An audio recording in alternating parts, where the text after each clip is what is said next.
and I call the member for Upper Hunter.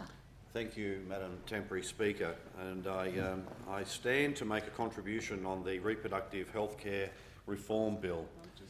And this is an extremely personal issue, an extremely personal subject for many, many people. I stand here as someone who makes no judgment upon anyone.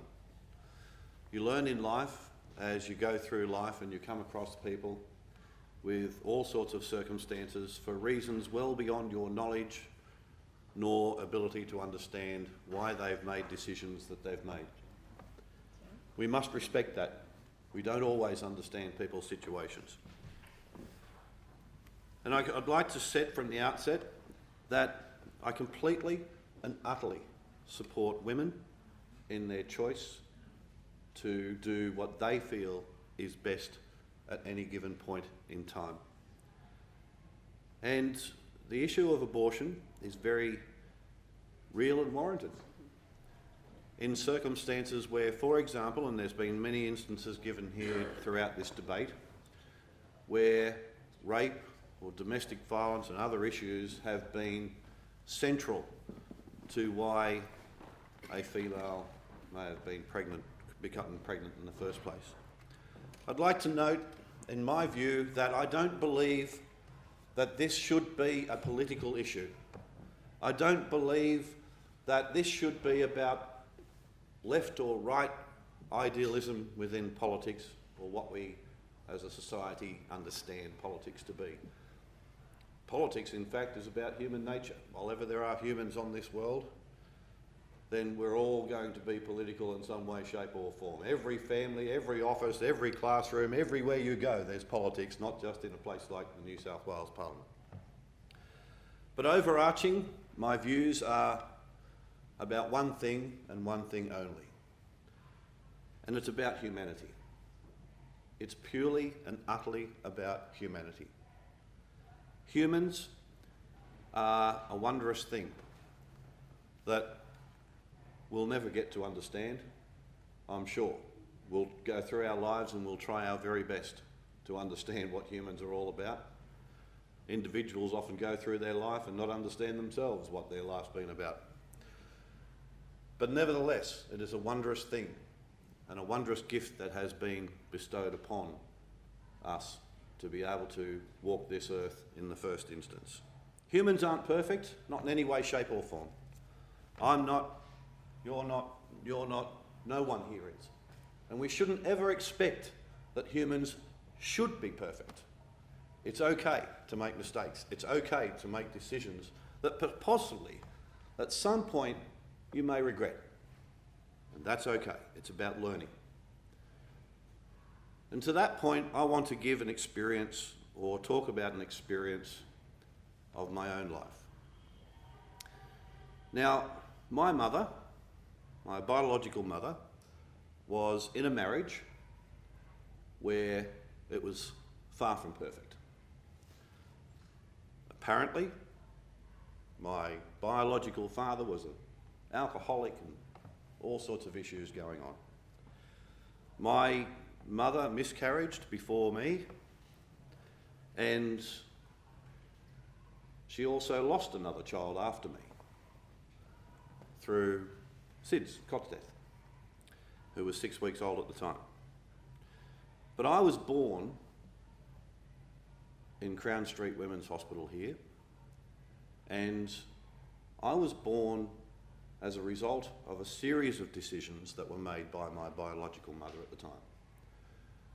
At the time, I'm a 64 drop, so I'm 55 years of age, or 50 plus GST as I'd like to call it.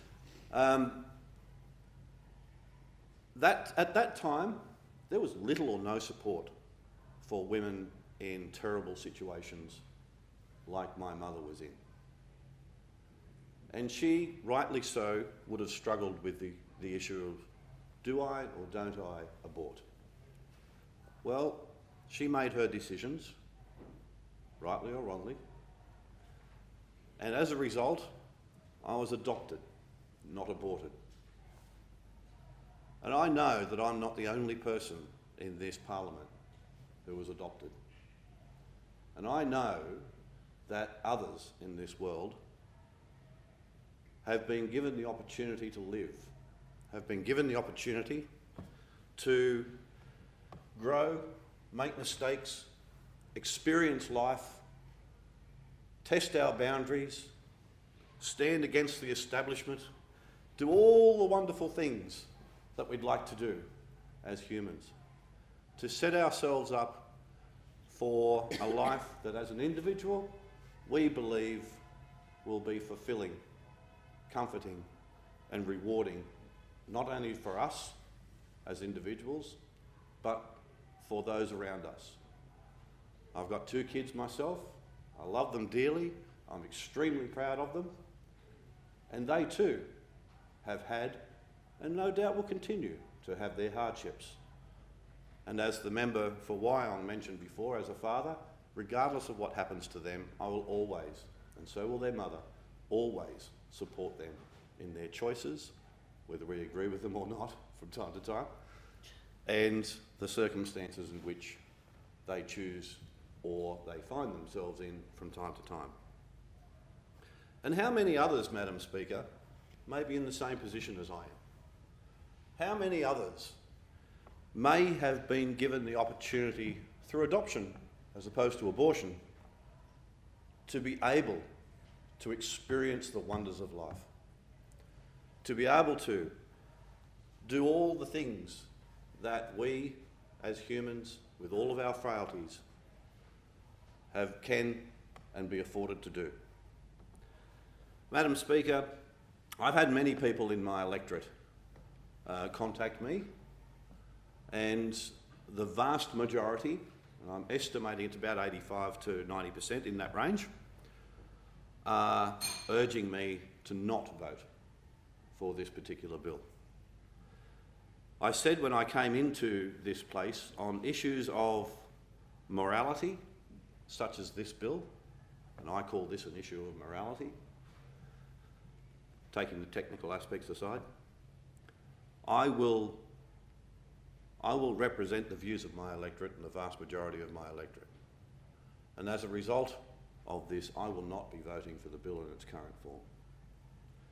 I'm happy to consider what the future amendments will be that will be put to the House. But I cannot, in all consciousness, bring myself to be able to vote against what most people, I believe, not just in my electorate, but in many, many other electorates, see as a basic human right, as a basic, decent standard of which humans should apply themselves in this life and on this earth and make the most of the gift that has been given to us. It has been mentioned that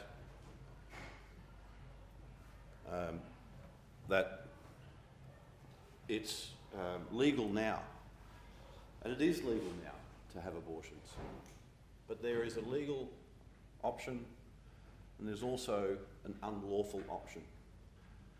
And the key reason, this law may be 119 years old, but you know what? Just because they were males back then doesn't mean they were all stupid and doesn't mean they all didn't care. The reason why there's certain protections in the Crimes Act is because there are terrible, terrible people out there who do terrible things. And some of those things have been documented throughout this debate. And there have been some horrific, horrific circumstances of where doctors have done the wrong thing and been prosecuted since under that section of the legislation. And so they should be. We do not, and I do not, want to see those protections for females and women in particular, females, I do not want to see those protections lost. I want that ability to remain for women to say, you know what, I've gone through a set of circumstances which are extremely difficult to get to, and I'm here, I've made my choices, I'm here, this is what I've done, I trusted you and you did the wrong thing. and society doesn't believe. Can I have an extension, short extension, Madam? Member seeks an Speaker. extension of time. Is that granted? Okay. I've got 4 minutes at the most. I understand. But, you know, if the woman goes through all of that and she places her intimate trust in someone as a doctor to be able to do the right thing to help her and support her in her decisions, and that person does the wrong thing, they should be held to account. I was wondering what was coming behind me. Nature of politics. And people, and I have no problem with that. I don't want to see those protections lost for women. This has been argued that it's the other way around. I don't believe that. I just don't believe it. I believe that the Crimes Act holds a framework with a set of protections to support women in being humans, support women in whatever decision that they've made, for all the right reasons that they believe may be right from time to time along the step of the way, just like my mother did. I know about my mother's and father's story because I was adopted, but I was adopted to an auntie and uncle. And I had the good fortune, in particular, of having a wonderful relationship with, in particular, with my maternal grandparents and aunts and uncles. And I'm so glad I did. I'm so glad that my adopted parents gave me that opportunity as well to have that contact. It's enriched my life. It's been a significant part of making me who I am. And I don't regret any of that. And I don't regret the reasons why we are actually here debating this. I think it's about time that we put humanity front and centre. And Madam Speaker, I'm urging every member of this Parliament to put their political beliefs aside, to put their idealism aside, and bring to the front and centre the value of humanity, whether born or unborn.